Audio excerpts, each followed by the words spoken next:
مرحبا بكم وحلقه جديده من حلقات برنامجنا خليك كول.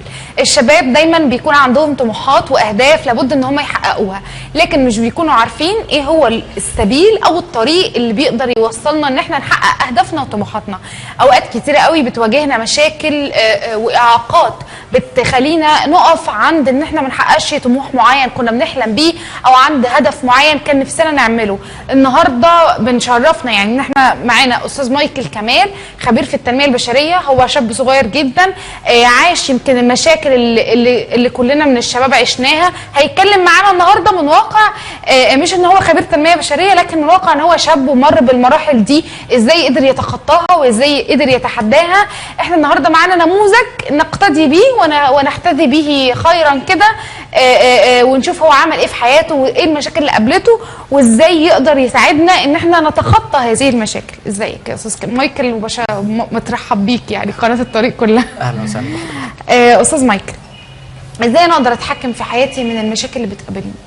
هو الاول لازم اكون مدرك ان انا عندي القدره اساسا ان انا اتحكم في حياتي، لان لو انا مش عندي النقطه دي يبقى كل الكلام ملوش اي معنى. بمعنى ايه؟ بمعنى ان كوني مبادر اساسا اقدر اتحكم في حياتي، ولا انا غير مبادر او غير مسؤول عن حياتي، هرجع الموضوع للظروف والبيئه ووضع البلد والتربيه.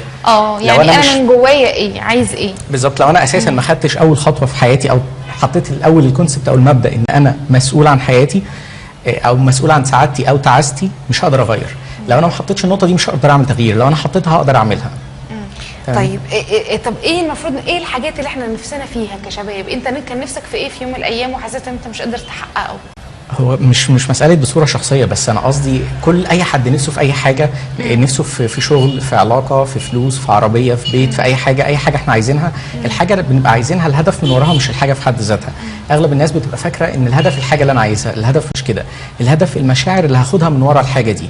يعني مثلا اللي هتفرق لو انا راكب عربيه 128 على عربيه BMW، الاثنين هينقلوني، واحده اكتر راحه والثانيه مش مريحه قوي، بس في الاخر دي بتديني مشاعر معينه مرتبطه بيها. او لو معايا مثلا 10 جنيه او معايا مليون، دي فلوس ودي فلوس، بس دي هتديني مشاعر معينه، درجه معينه من القوه الشرائيه، مجتمع معين، هقدر اروح اكل في اماكن معينه، هخرج في اماكن معينه، اروح في نوادي معينه. فالمشاعر المرتبطه بالحاجه بالظبط، البيت، العلاقه، اي حاجه. انا مش ببقى عايز الحاجه في حد ذاتها، ببقى عايز المشاعر اللي وراها. المشاعر انا ممكن اخلقها دلوقتي، مش لازم اوصل للحاجه دي. طريقه كويسه ان هي تساعدني ان انا اعمل تغيير او ان انا اتحفز، لان لو انا مستني الحاجه لغايه ما اوصل لها وبعدين لما اوصل هبقى مبسوط، ساعتها انا مش هبقى مبسوط، وهبقى مبسوط يوم 2 3 وبعد كده السعاده بتاعتي مش هتدوم. فهنا دي مشكله ثانيه. ما ده اللي انا عايز اساله لك، يعني احنا بعد ما بنوصل فعلا احنا عملنا اللي احنا نفسنا فيه، بنبقى فرحانين بس في وقتها، وبعد كده تحس ان الدنيا لا عادي ولا كاني عملت حاجه. يعني ليه فرحنا مش بيدوم فعلا؟ هو مخنا بيتاقلم، دي ميزه نقدر نعتبرها ميزه وعيب يعني في نفس الوقت، على حسب بنشوفها ازاي. لو انا سعادتي متوقع مثلا ان انا لما اخلص كليه او لما اشتغل او لما اخطب او اتجوز هكون سعيد جدا وحياتي هتبقى سعيده ومفيش اي مشاكل تواجهني، ساعتها انا هبقى سعيد شويه لما اعمل ده فعلا. بس هيفضل قد ايه؟ يوم، اسبوع، شهر، سنه بالكتير في الجواز مثلا. بعد كده هبتدي ارجع للنورمال، الوضع اللي انا كنت فيه، اعلى سن او اقل سن على حسب شريك حياتي. اللي بيحصل ان مخنا بيتاقلم مع الحاجه، الوضع اللي انا كنت فيه قبل كده، او ان انا افقد حد مثلا. تمام. من اكتر الحاجات اللي ممكن تخليني اتاثر فقداني الحد. دي بتبقى مثلا من 5 ل 7 سنين، لو واحده فقدت شريك حياتها او كده، او واحد فقد شريكه حياته. بس مخي في الاخر بيعرف يتاقلم. لو انا عايز بالطبيعه بيعرف يتاقلم، بس لو انا عديت الحاجه وقاعد عمال لسه اعيط عليها لو وحشه، او فرحان بيها بزياده لو كويسه، مع الوقت مش هقدر اعمل ده. صح. طيب ليه يعني اغلبنا يمكن ساعات بيخاف من الحب وبيخاف ان هو يتعامل مع المخاوف اللي بتقابله في المواضيع دي؟ يعني ممكن موضوع خطير شويه. الموضوع ده هتلاقي فيه مشاكل كتير. يمكن اغلب المشاكل اللي بتقابليها في التعامل مع الناس، لو بتقعدي مع حد تحلي مشكله هتلاقيها ليها علاقه بالحب. يا اما حد مش عارف يحب حد، يا اما مش عارف يقبل حب حد، يا اما مر بتجربه قبل كده اثرت عليه او عليها جرحتهم فمتازمين. ده ساعات بتشوفي الناس بتعمل ايه، بتدفع الشخص التاني ثمن العلاقه اللي قبل كده. يعني واحده مثلا حبت انسان وهو طلع ندل او خذلها، او الامور بس ما ظبطتش، مش اكتر من كده. تفضل بعد كده لما يجي شخص تاني، هي فقدت الثقه مثلا في الرجاله عموما او في الشباب، لما يجي شخص تاني تدفعه ضريبه اللي قبل كده، تفضل تعمل 1 2 3 وتضغط عليه بصوره لغايه ما توصله تثبت له ان انت ما كنتش جدير بالثقه من الاول.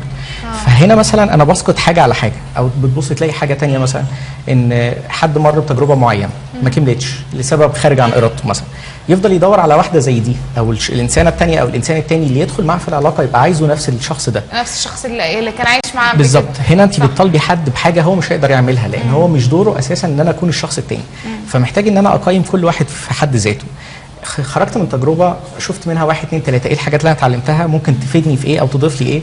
حسيت بمشاعر كويسه مع حد ما، خلاص خدت منها حاجه معينه.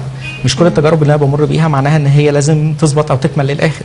فالطريقه اللي انا بفكر بيها بتساعدني قوي او بتضرني.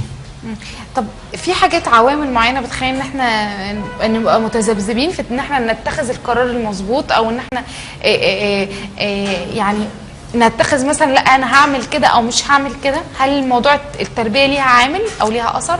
هو في حاجات كذا حاجه بيأثروا علينا. التربيه دي حاجه منهم، الطريقه اللي احنا اتربينا بيها وكلنا ساعات مهم هي بتأثر. اوكي.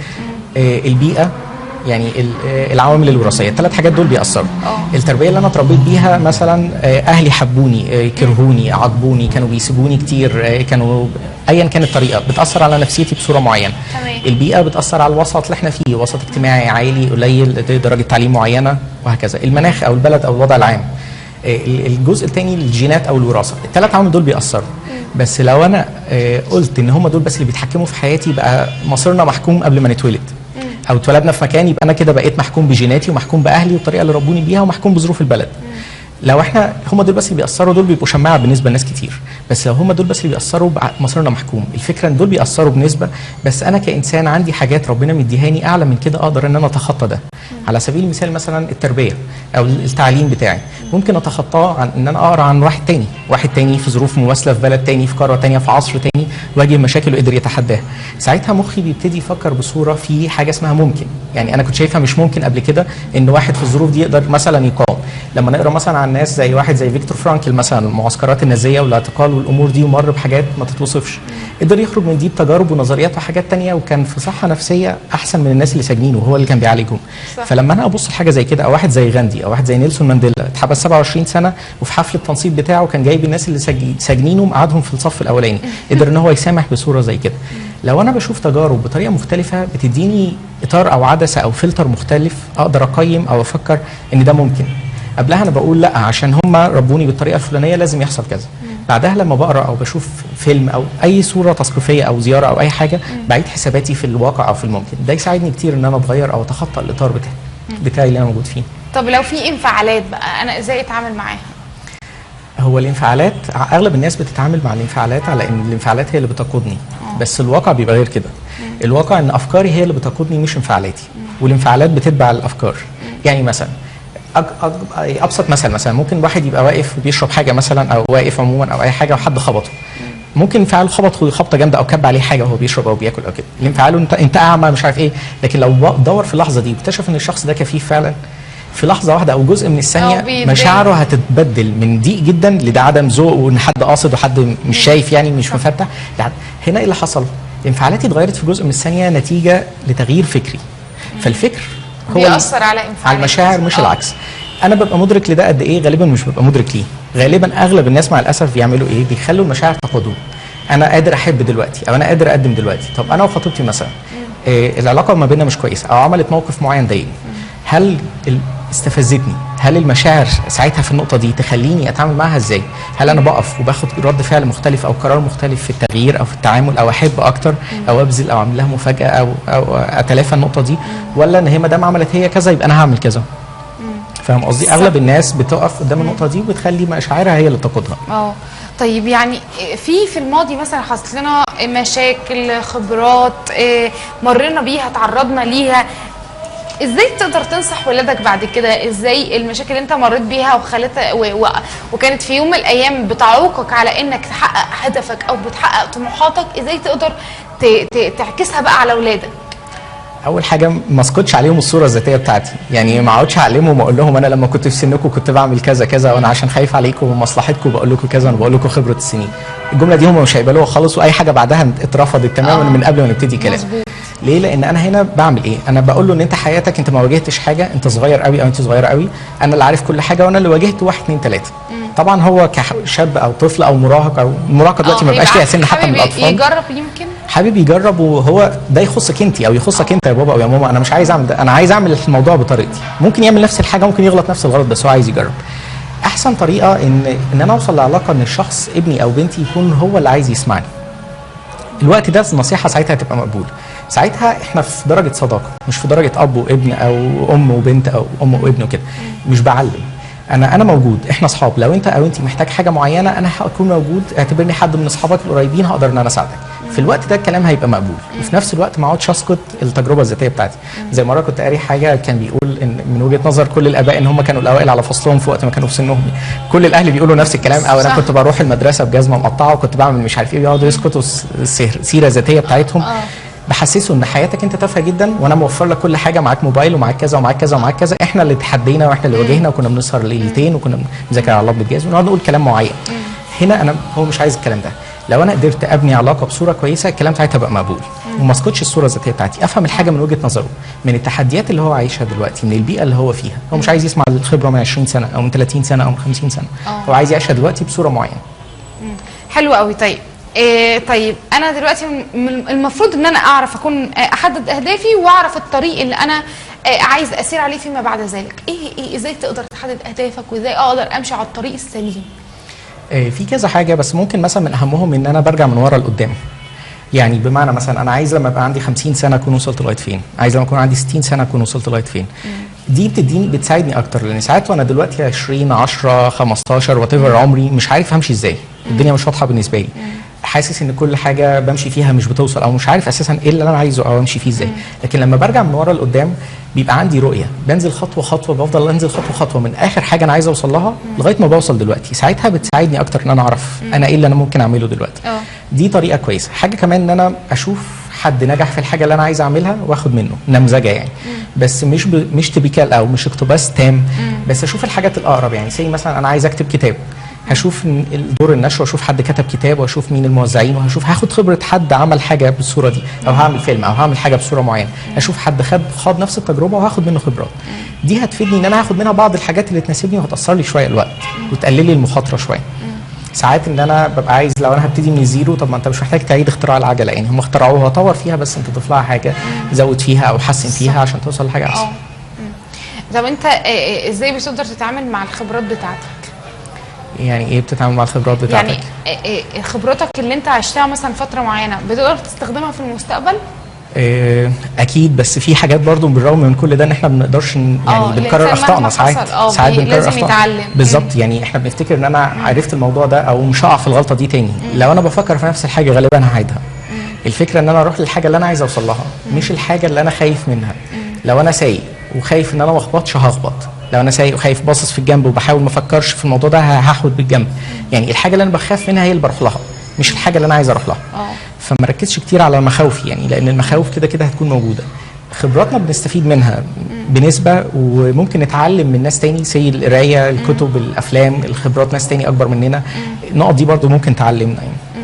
طب ازاي بتقدر تتعامل مع مشاكلك اللي انت واجهتها في حياتك؟ المشاكل اللي انا واجهتها في حياتي هي الفكره مش مساله مشاكل، هي تحديات وهتفضل موجوده على طول.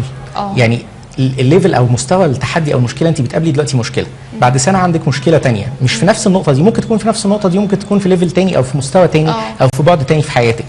وانا عازب غير وانا مخاطب غير وانا متجوز غير وانا عندي عيال. كل واحد فيهم هتقابلك مشاكل بصوره معينه، التزاماتك الماديه، التزاماتك الاجتماعيه، كل مرحله هتلاقي حاجه. الفكره انا ببص للموضوع ان هو مشاكل ولا ان انا قادر، ان انا عندي فرصه ان انا انمو او ان انا عندي تحدي جديد. في مره حد كان بيقول ان انت تبتدي تربي ابنك من قبل ما تجيبه ب10 سنين. يعني الفكره ان انا الشخصيه اللي انا عايز ابني يكون عليها انا ابتدي انمذجها دلوقتي او اعيشها دلوقتي في نفسي عشان اقدر بعد كده صح. لان اولادنا هياخدوا اللي احنا بنعمله مش اللي احنا بنقوله. كل الناس بتعرف تتكلم كويس وكل الناس بتوعظ حلو، بس لو انا بشرب سجاير وقاعد عمال اقول لابني ما تشربش سجاير واضرار التدخين، اصل انا حاولت ابطلها مره 2 3، هو مجروح في النقطه دي اوريدي. صح. مش هقدر ان انا احققها مع ابني. بالظبط. فهم الناس بتاخد اكتر اللي احنا بنعمله مش اللي احنا بنقوله. ساعات الناس اوقات كتير قوي بتاخد بالمظاهر اكتر ما بتاخد باللي جوه. ده ساعات بيبقى كمان جزء من الضغوط الاجتماعيه اللي احنا بنواجهها، ان احنا المقارنات او الوضع الاجتماعي اللي احنا فيه. يعني مثلا هي اتخطبت مثلا لفلان، او جابت شبكه بكذا، او جاب شبكه بكذا، او البيت بتاعهم في الحته الفلانيه، او لما اتجوزوا سافروا كده. فبتبقى عامل التزام على نفسي او على شريك حياتي بصوره يمكن احنا مش قادرين نعمل ده، يمكن مش اولوياتنا دلوقتي، يمكن صح. مش لازم البيت يكون فيه كل حاجه مثلا. ساعات احنا بنشكل لنفسنا قيود وبنخليها هي الاطار او هي الصوره اللي بترجعنا يعني. طب هل انت مثلا لو اتحكمت في حياتك اكتر في ناس ساعات تقول ايه هو انا هتحكم في حياتي ليه؟ يبقى انا كده بلغي دور ربنا في حياتي وايده فيا. هل انا ممكن كمن وجهه ان انت مثلا حد درس تنميه بشريه كويس، هل لو انا اتحكمت في حياتي بشكل كويس هل انا ممكن الغي دور ربنا؟ ولا دايما نسيبها كده على الله على الله على الله؟ هي ولا دي تماما ولا دي تماما، يعني انا مش بلغي ربنا وبقول ان انا ما دام انا مسؤول او انا قادر اتحكم في حياتي يبقى انا اللي معايا الريموت كنترول بتاعي وانا اللي هتحكم في حياتي في كل حاجه. لان في الاخر مهما حاولنا ممكن تحكمي بنسبه كويسه، بس ان انت تلغي ربنا خالص انت اللي بتخسري. يعني انت معاكي حاجه ممكن تساعدك او حاجه عارفه اكتر منك، لان انت في الاخر معرفتك محدوده وادراكك محدود مهما قريتي ومهما عرفتي ومهما خدتي كورسات. ادراكك لنفسك وادراكك للواقع وادراكك لحاجات كتير قوي هيبقى محدود. من الافضل طبعا ان انا انمو، ان انا اعرف ان انا اقدر اتحكم في حياتي، بس ان انا ابقى فاهم واسلم الحياه دي لربنا. هنا انا بقدر اعمل الاثنين، بس ان انا بكون مسؤول. في ناس تانية بتشوفي اللي هو كل حاجه هو ربنا هو المسؤول، ساعتها هو لغي نفسه تماما. لكن ده مش موجود، يعني ده مش الواقع. ربنا مش هيعمل حاجه لو انت ما عملتيش فيها اول خطوه، لو انت ما اشتغلتيش. ربنا هيتدخل لو انت مش قادره، بس لو انا سبت الموضوع تماما لا. لو انا لغيت ربنا تماما وقلت ان انا اللي متحكم وهوصل لكل حاجه، ممكن توصل للحاجات بس انت خسرت اكتر ما كسبت. طب وانت واجهت مشاكلك ازاي في يوم من الايام؟ المشاكل لسه موجوده، مش الموضوع مش بينتهي. يعني زي ما بقول لحضرتك هي الفكره مش مساله مشاكل. واجهت اول حاجه خوف، لان دي كنت بتخاف. كل الناس بتخاف. دي حتى بس في ناس بتخاف، في ناس جريئه، في ناس ضربها كده طناش مش فارقه عندها.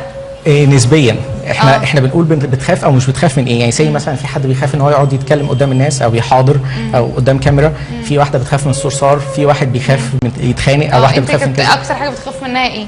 ان انا اتكلم قدام الناس. لا بس انت دلوقتي بقيت متكلم حلو.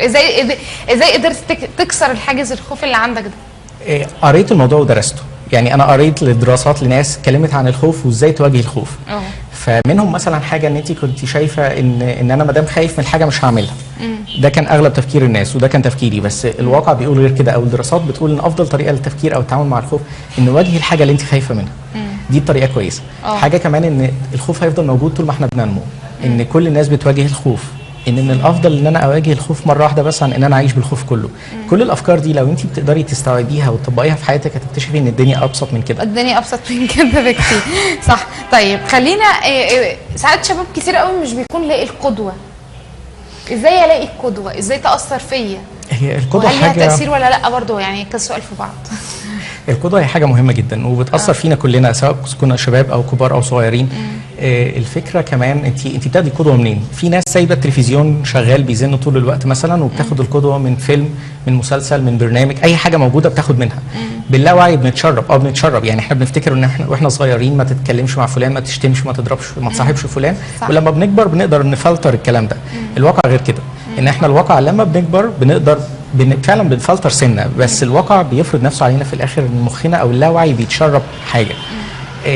اغلب الناس مش بتفكر في مين القدوه بتاعها او ان انا اخد ده من مين. ممكن تلاقي في الفيلم لعيب مثلا، لعيب كوره بطل في حاجه معينه، هل انا مختار ده ومختاره ليه؟ محتاج ان انا احلل الاسباب دي.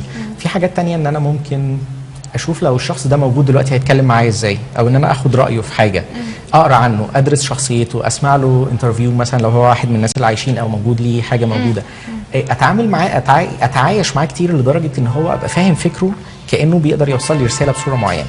لما تقري مثلا عن حد زي غاندي بيديكي تصور مثلا عن طريقه ان انت تحلي مشاكلك او ان انت تقاومي احتلال او تقاومي العنف، او واحد زي نيلسون مانديلا بلد فيها طائفيه وفيها وفيها وفيها قدر يجمع الناس ده كله. احنا لما يبقى عندنا مشاكل ممكن نقتدي بالناس دي وممكن ناخد منهم. فدي ممكن تبقى قدوه لناس تقدر تقود، او شباب تقدر مفتقده القدوه. القدوه حاجه مهمه جدا، يا ريت الناس تدور عليها يعني. طب انت مين قدوتك؟ انا قدوتي ناس كتير يعني على حسب المجال. لا قسمهم لي كده مثلا. في المجال ممكن اقول لك في المجال ده مثلا انتوني روبنز وستيفن كوفي. دول اكتر اتنين بحب ان انا اتعلم منهم في المجال بتاع التنميه. مين تاني بقى؟ يعني قسم لي مثلا كده ايه، هل ليك قدوه ايه تاني؟ ايه هو المفروض ان انا باخد قدوه واحده لحياتي كلها ولا انا بقسمها؟ لا بقسمها. يعني انا ممكن اخد قدوه مثلا في الاتجاه الروحي، قديس او اب كاهن او حد انا عارفه بصوره معينه اللي هي قدوه في الاتجاه ده. حد في المجال مثلا الاجتماعي او في الخدمه، حد في مجال اسري. بشوف اكتر من حد يقدر يضيف لي في حاجه معينه. يعني دول مثلا انتوني روبنز او ستيفن كوفي هيكلموني او باخد منهم، بدرس لهم، بقرا لهم كتب، بتوقع منهم حاجات معينه في مجال معين. محتاج مجالات تانية، يعني قديس مثلا معين اخد اقواله واقرا له كتب، اقرا سيره حياته، اقدر احاول ان انا اتشبه بيه في صوره معينه. صح. وهكذا. واحد في الشغل مثلا، في الحياه الاجتماعيه، في شغل مدير شركه مثلا اعرفه او حاجه، بشوفه بيتعامل ازاي مع الناس، بيعمل كذا كذا، او واحد قريت عنه وات ايفر، حد لمسه بصوره شخصيه او حد مش عارفه. بس القدوه هي حاجه مهمه احنا محتاجينها يعني. حلوة قوي. طيب عايزه اسالك سؤال بقى، انت دايما بتذكر غاندي ونيلسون مانديلا، اشمعنى دول بالذات اللي مؤثرين فيك قوي؟ قريت عنهم كتير وليهم تأثيرهم. ستيف جوبز برضه، في ناس تاني، بس الناس دي كان ليهم اكتر ارتباط بالمبادئ. والمبادئ مش بتختلف. يعني غاندي، الام تريزا، نيلسون مانديلا، الناس دي كانت مبادئهم ساميه جدا لدرجه ان هم قدروا يعملوا حاجات ما كانتش موجوده في عالمنا. فبالنسبه لنا نماذج عاليه جدا. يعني واحد زي غاندي مثلا لما يفكر في منهج بتاع الساتياجراها او المقاومه السلميه، نبذ العنف. انت عندك امبراطوريه محتلاكي ليها كام سنه، اقوى قوه موجوده، يعني ايه نبذ عنف او ان انت تتعاملي ازاي مقاومه سلميه، ده منهج ما كانش موجود قبل كده خالص. وتشبه بيه برضه نيلسون مانديلا. فهو واحد خلق حاجه ما كانتش موجوده قبل كده، امن بفكره وتبناها ودفع ضريبتها، اتسجن واتضرب واتبهدل، وفي الاخر حياته كلها في سبيل المبدا ده. ان انت تعيشي من اجل المبدا دي حاجه ساميه جدا. فدوري على حد يكون ليه مبادئ، مش مجرد ان هو نجح. لان انت ممكن تشوفي حد نجح وعمل تغيير رهيب جدا بس ما عندوش مبادئ، ولو خدت ده قدوتي هبقى كده. يعني فاهم قصدي؟ طب انت ازاي تقدر تحدد الشخص ده عنده مبادئ ولا ما عندوش؟ سلوكه. سلوكه، الكتابات اللي عنه، لو حد موجود او عايش واتعامل معاه يبقى انا بشوف سلوكه. لو واحد مش موجود او واحد بقرا عنه مثلا، او شخصيه مشهوره او كده، ماليش فرصه ان انا احتك او اتعامل بيها بصوره معينه، بقرا عنه كتير وبشوف الحاجات اللي هو عملها، الحاجات اللي هو مر بيها، سيره حياته لو موجوده تديني تصور عنه. لو لقيتي في الاخر الشخص بيتبع مبادئ، من الافضل ان انت تقربي من الشخص ده. او في مثل بيقول ان الايد بتتعطر بالمسك اللي بيلمسها، يعني او فلما بتشوفي حد او بتمسكي حاجه معينه، بتمسكي في حد، او زي ما بتقربي من ربنا. القديسين ايه اللي خلاهم قديسين؟ هم قربوا من ربنا، خدوا منه حاجه معينه قربوها لنا. فهي مراحل، انت لما بتقربي من حاجه بتاخدي منها. طيب هقول لك على حاجه. يعني انا من وجهه نظري اوقات كتير قوي شباب بيكونوا بيفكروا ان الطموحات بتاعتهم تكون حاجه وحشه، يعني مش شرط الطموحات تكون حاجه كويسه. هل المعلومه دي صح ولا غلط؟ ساعات الشباب ما بيبقوش مدركين النقطه دي. يعني وانا صغير اهدافي بتبقى مختلفه.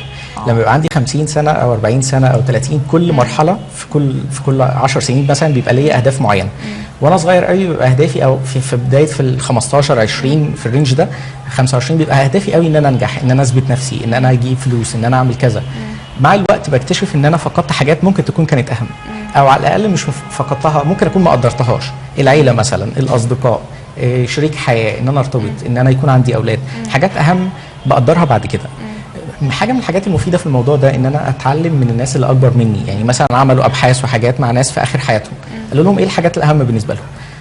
ما فيش اي حد مثلا قال كان نفسي اقعد اكتر من كده في الشغل، او نفسي اخد، قالوا الكلام غير كده خالص. قال لهم كان نفسي ابقى ابسط من كده، كان نفسي ما اكونش بالجديه دي، كان نفسي اشتغل واسهم واعمل رساله بس اهتم باولادي واحفادي، كان نفسي احب اكتر من كده، كان نفسي اكبر دماغي في حاجات كتير، كان نفسي ما اخافش، كان نفسي اواجه الحاجه، كان نفسي احقق احلامي. لما انا بشوف من حد اكبر مني مر في الاخر، ساعتها بتساعدني. في حاجه حلوه برضو بيقولها ستيفن كوفي، ان مش مهم السرعه اللي انت ماشيه بيها او اللي انت بتطلعي بيها سلم النجاح، المهم يكون السلم مسنود على الحيطه الصح.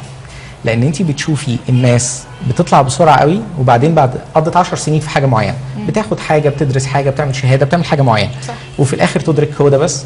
دي بنسمعها كتير. يعني انت متخيله مثلا العلاقه دي هتحقق لي كل حاجه، او لما اتجوز هوصل لكذا، او لما اخلص الشهاده الفلانيه هوصل لكذا، او الشغل الفلاني هيحقق لي كذا. بعدها تكتشفي ان ما كانش كده، او ما كانش ده الهدف من الاول. دي ترجعنا لنقطه ثانيه، حاجه اسمها رساله الحياه. ان انا بحدد اهدافي او اولوياتي بصوره معينه من الاخر للاول. زي مثلا بيتكلموا ان لو 4 هيوصفوا حياتي، هيتكلموا عني ازاي في نهايه حياتي؟ الجنازه بتاعتي والناس بيتكلموا عني. هيتكلموا مثلا حد من الخدمه هيتكلم عني ازاي، حد من الشغل، حد من عيلتي، حد من اخواتي او من قرايبي. هيوصفوني ازاي؟ لان انا ساعات ببقى مركز قوي مع نفسي، انا شايف ان انا كويس، ان انا ناجح، ان انا حياتي فيها 1 2 3، فمش فارق بالنسبه لي اي حاجه اكتر من كده او كلام الناس. طب في المقابل علاقاتي عامله ازاي، والدنيا بتاعتي من بره عامله ازاي؟ بخدم في البيت مثلا او بعمل حاجه، ولا انا مركز قوي في حياتي واوضتي وعيشتي الحاجه اللي تخصني انا بس؟ هرجع لك، يعني هروح لفاصل وهرجع لك وقت الفاصل جه، وخليني اكمل بعد الفاصل رساله الحياه. فاصل وانا واصل. ورجعنا لكم اعزائي المشاهدين بعد الفاصل. خلوني اتكلم معاكم. قبل الفاصل كنا بنتكلم عن ازاي الشباب يقدروا ان هم يحققوا طموحاتهم واهدافهم اللي بيطمحوا اليها بشكل سليم، بدون ان احنا ناخد الاعاقات على قلبنا ونهتم بيها اكتر ما ان احنا نشغل نفسنا بالاهداف والطموحات. صح، بيبقى في اوقات كتير قوي بنشغل نفسنا بالمشكله اكتر من نشغل نفسنا بالهدف. تمام. ساعات مثلا ممكن بتلاقي ان حد قاعد عمال بيجادل ونسي هو كان بيجادل في ايه، بس هو مصر ان هو يفوز. صح؟ بمعنى يعني انا بجادل انا وحضرتك في نقطه مثلا، فقاعدين عمالين مختلفين، انت ليكي راي مثلا او بتشجعي حاجه معينه وانا ليا راي تاني، ابتدينا نتجادل كتير في الموضوع ده، الموضوع خد منه كتير وابتدينا نتنرفز ونتعصب وكذا، نسينا احنا ابتدينا بنتخانق في نقطه ايه، بس الهدف ان انا افوز وخلاص. صح. فساعات بنفتكر ان الاهم ان انا افوز او اكسب في الحاجه، مش الاهم ان انا احقق هدفي او طموحاتي. ايه الحاجه اساسا، او الحاجه تستاهل ولا لا. يعني لو انا ما قيمتش اساسا من الاول هل دي مشكله، حاجه تستاهل ان انا اتخانق فيها او اتناقش فيها او اختلف، ولا عملت منها قضيه القضايا ولا حاجه صغيره. الشباب اليومين دول شايفه ان العالم اللي احنا عايشين فيه هو عالم الفلوس بس، ازاي اقدر استطيع ان انا اعيش في العالم ده بالحب اكتر من ان انا ابقى مركزه هدفي كله عن الفلوس بشكل رديء؟ يعني العالم المادي ده ازاي اقدر اتعايش معاه؟ هي الناس ساعات ما بتبقى قيمها او اهدافها مختلفه. الفلوس بتحقق لي ايه؟ الفلوس في حد ذاتها مش بتحقق لي حاجه. ممكن تحقق لي قوه شرائيه، ممكن اقدر اجيب بيها حاجات كتير، بس ما تقدريش تشتري الحب بالفلوس. يعني لو في بتشوفي ساعات كتير مشاهير مثلا، ممثلين مغنيين حاجه بينتحروا، ده ناقصه ايه؟ معاه فلوس ومعاه شهره ومعاه علاقات ومعاه كل حاجه ممكن احنا من وجهه نظرنا ان احنا يتمناها احد. صح؟ بس هو بالنسبه له ممكن يكون مفتقد الحاجه الاهم، ان اللي حواليا دول موجودين عشاني ولا عشان الشهره ولا عشان بعزمهم مثلا او عشان يبقوا ساعتها ساعات الفلوس بتخسرني اكتر ما بتكسبني. مش الهدف بس في حد ذاته الفلوس، حتى الفلوس لما انا ببقى عايز من وراها ايه؟ ممكن عشان اجيب حاجه بس في نفس الوقت مرتبطه بالحب والمشاعر، لان انا متوقع لما يبقى معايا الفلوس دي هتقدر تحقق لي الحاجه الفلانيه. لو معايا الفلوس دي هقدر ارتبط بالانسانه الفلانيه، هقدر اجيب العربيه الفلانيه، هقدر اكون كذا، هقدر اجيب البيت الفلاني، هقدر احقق حاجه معينه. تاني نرجع لنفس الموضوع اللي ابتدينا بيه الحلقه، ان الفلوس هتبقى مرتبطه بالمشاعر. صح. طيب عايزه اقول لك في ناس اوقات كتير قوي بتبقى عصبيه، الشباب خاصه اليومين دول بياخدوا كل حاجه زي ما بيقولوا كده على صدرهم وبيكونوا متعصبين جدا. ازاي يقدروا يتغلبوا على العصبيه الفظيعه دي؟ اول حاجه ان انا اعيد حساباتي، يعني ان انا افكر، اخلي المنطق او العقل بالنسبه لي قبل المشاعر.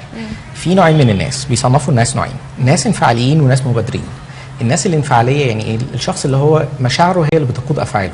لو هو مبسوط هيبسط اللي حواليه، لو هو متضايق هيعكنن عليهم، لو هو في مود كويس هيحب مراته او خطيبته او اولاده، لو هو في مود وحش يبقى البيت هيبقى حريقه او عكننه، هيخرج وهيعكنن او في البيت وهيعكنن.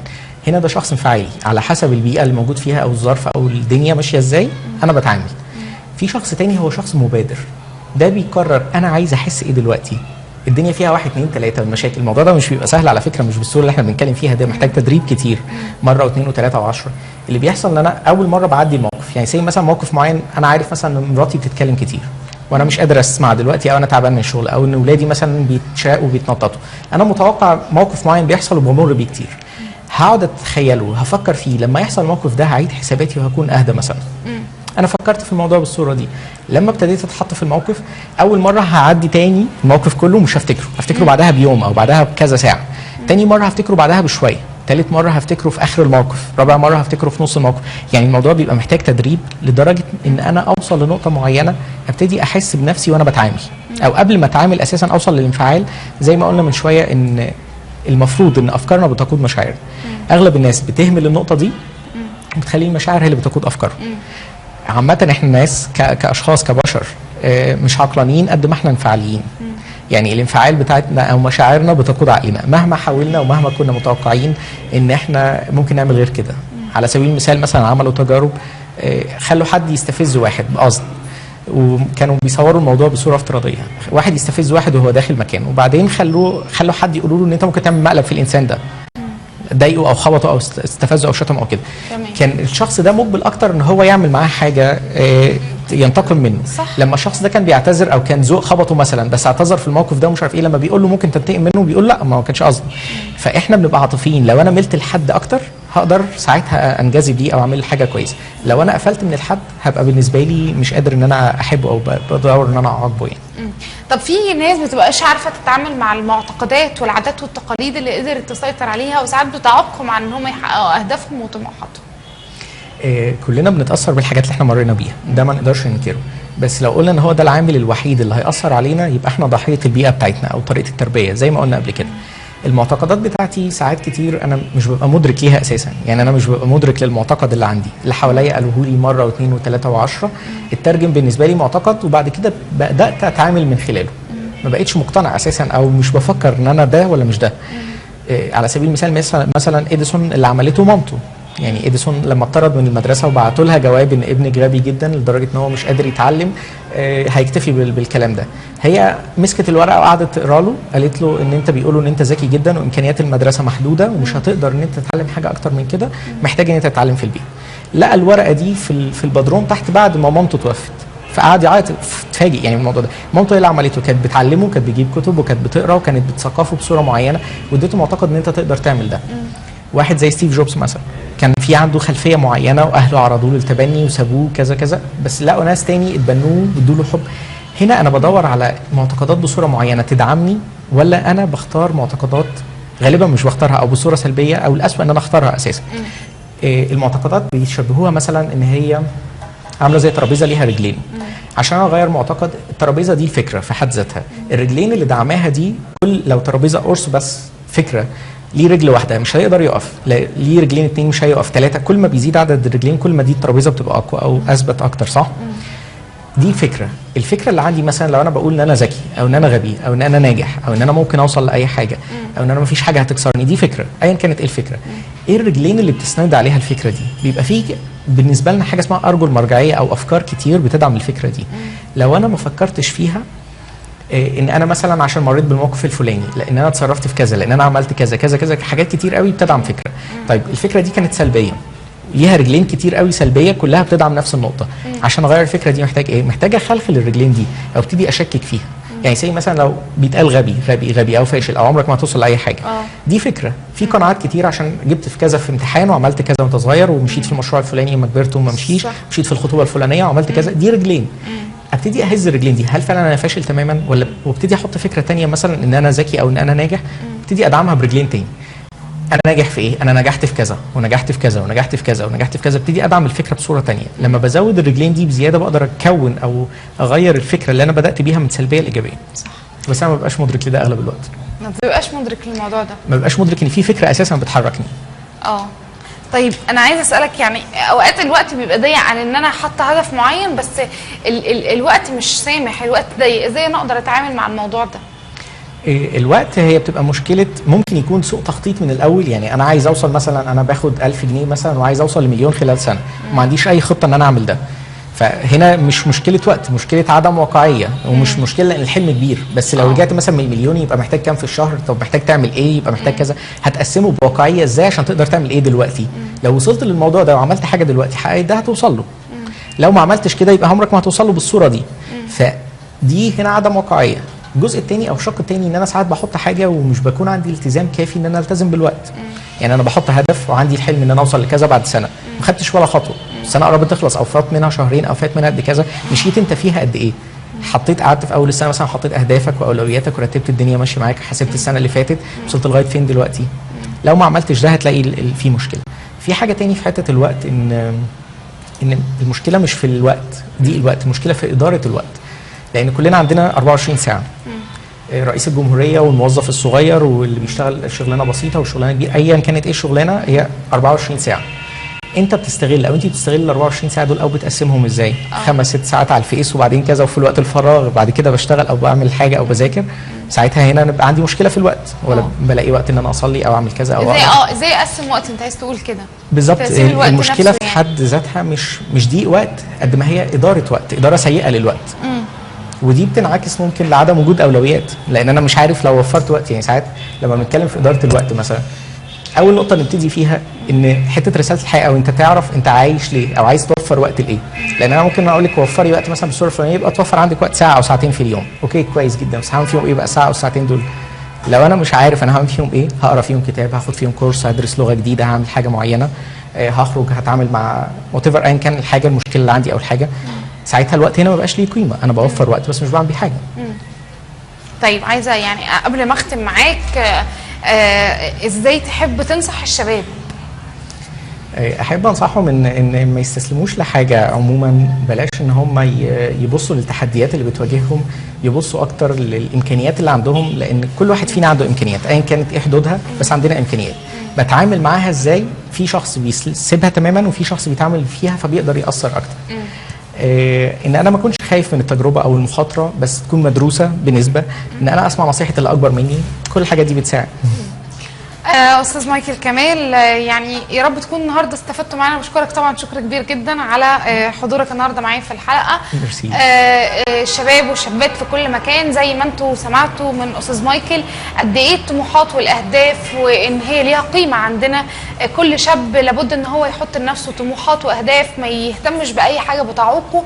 حلمنا لازم يتحقق، هدفنا لازم يتحقق مهما كان مهما حصل.